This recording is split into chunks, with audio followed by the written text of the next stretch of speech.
Joshua chapter 10. Now it came to pass when Adonizedek, king of Jerusalem, had heard how Joshua had taken Ai and had utterly destroyed it, as he had done to Jericho and her king, so he had done to Ai and her king, and how the inhabitants of Gibeon had made peace with Israel and were among them, that they feared greatly, because Gibeon was a great city, as one of the royal cities, and because it was greater than Ai, and all the men thereof were mighty. Wherefore Adonizedek, king of Jerusalem, sent unto Hoham, king of Hebron, and Piram, king of Jarmuth, and unto Shaphia, king of Lachish, and unto Debir, king of Eglon, saying, Come up unto me, and help me, that we may smite Gibeon, for it hath made peace with Joshua and with the children of Israel. Therefore the 5 kings of the Amorites, the king of Jerusalem, the king of Hebron, the king of Jarmuth, the king of Lachish, the king of Eglon, gathered themselves together and went up, and they and all their hosts encamped before Gibeon, and made war against it.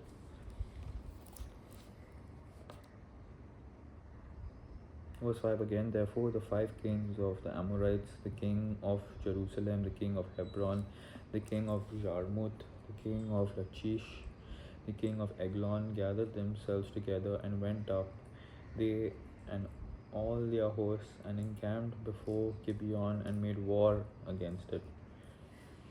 And the men of Gibeon sent unto Joshua to the camp of Gilgal, saying, Slack not thy hand from thy servants. Come up to us quickly, and save us, and help us, for all the kings of the Amorites that dwell in the mountains are gathered together against us. So Joshua ascended from Gilgal, he and all the people of war with him, and all the mighty men of valor. And the Lord said unto Joshua, Fear them not, for I have delivered them into thine hand. There shall not a man of them stand before thee.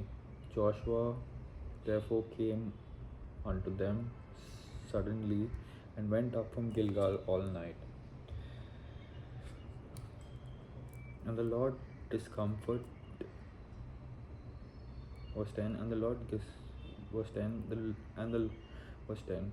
And the Lord discomfited them before Israel, and slew them with a great slaughter at Gibeon, and chased them along the way that goeth up to Bethhoron, and smote them to Azekah, and unto Makkedah. And it came to pass, as they fled from before Israel, and were in the going down to Bethhoron, that the Lord cast down great stones from heaven unto them, unto Azekah, and they died. They were more which died with hailstones than they whom the children of Israel slew with the sword. Then spake Joshua to the Lord in the day when the Lord delivered up the Amorites before the children of Israel.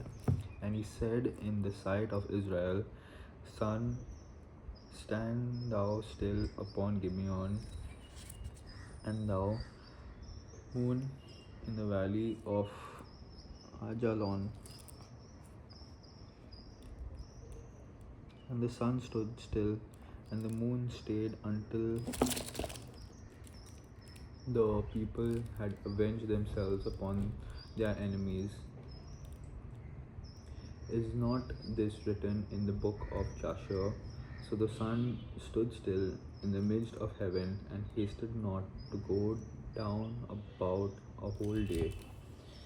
And there was no day like that before it or after it, that the Lord hearkened unto the voice of a man, for the Lord fought for Israel. And Joshua returned, and all Israel with him, unto the camp to Gilgal. But these 5 kings fled, and hid themselves in a cave at Makkedah. And it was told Joshua, saying, The 5 kings are found hid in a cave at Makeda. And Joshua said, roll great stones upon the mouth of the cave, and set men by it to keep them. And stay ye not, but pursue after your enemies, and smite not the hindmost of them. Suffer them not to enter into their cities, for the Lord your God hath delivered them into your hand.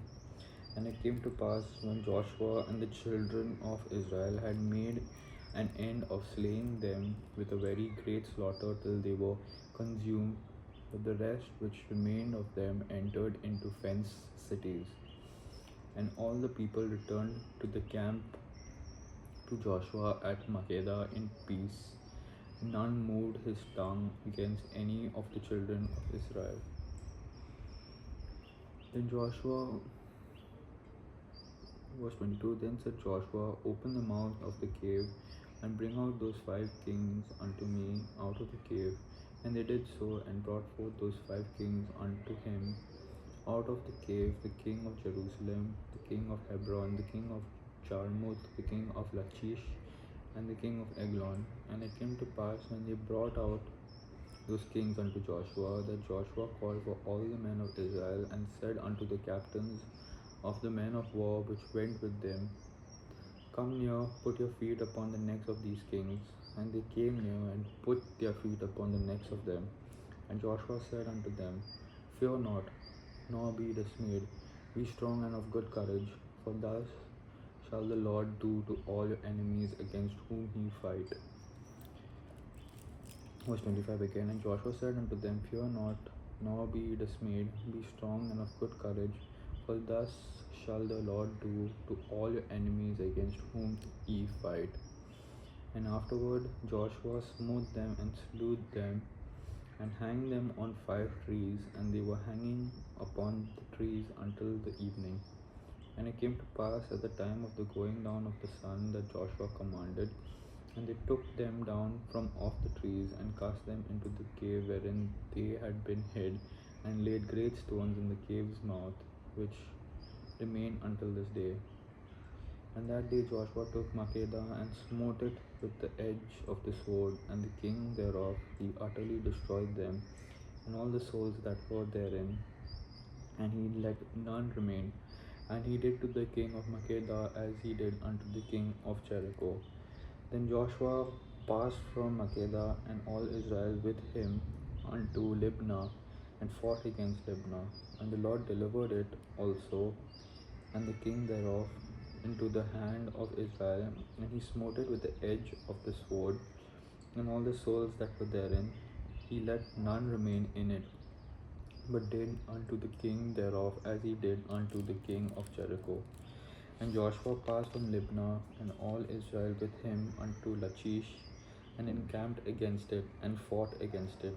And the Lord delivered Lachish into the land of Israel, which took it on the second day, and smote it with the edge of the sword, and all the souls that were therein, according to all that he had done to Libnah.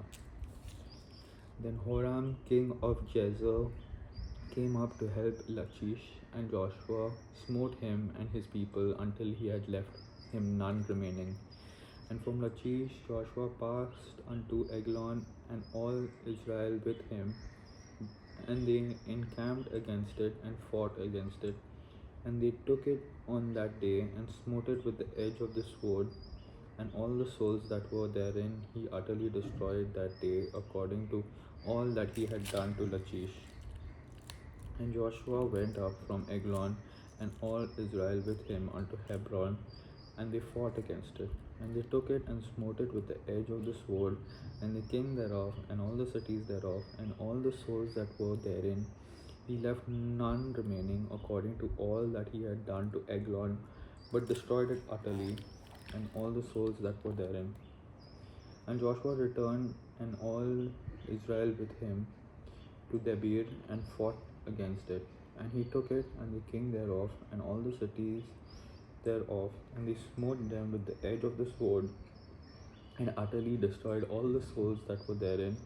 He left none remaining, as he had done to Hebron, so he did to Debir and to the king thereof. as he had done also to Libnah and to her king. So Joshua smote all the country of the hills and of the south and of the vale and of the springs and all their kings. He left none remaining, but utterly destroyed all that breathed, as the Lord God of Israel commanded. And Joshua smote them from Kadesh Barnea. Verse 41. And Joshua smote them from Kadesh Barnea even unto Gaza, and all the country of Goshen, even unto Gibeon. And all these things and their land did Joshua take at one time, because the Lord God of Israel fought for Israel. And Joshua returned, and all Israel with him unto the camp to Gilgal.